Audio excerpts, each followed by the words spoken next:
Today we will be focusing on the long answer type question of the ball poem. Why does the poet say, I would not intrude on him? Why doesn't he offer him money to buy another ball? The answer. When a person is suddenly facing up with a loss which is very much emotionally attached to him and somehow manages to overcome his grief on his own, he is busy making himself understand the fact that we all have to accept these situations in order to survive in this materialistic life. If then someone intrudes or disturbs, then his chain of thoughts will be broken. It will break his self confidence.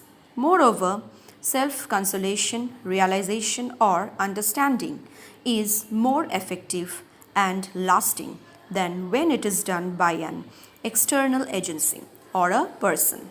The poet knows it, so he does not intrude on him.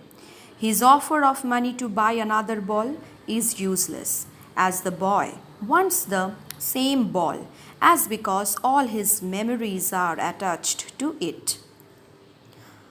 The other thing which is also important in this case is that the poet does not want to disturb the boy, for the fact it is necessary to overcome the pain through self understanding. One self assessment question has been given for your practice purpose. Discuss the appropriateness of the title of the poem, The Ball Poem. So here it comes to an end. Thank you.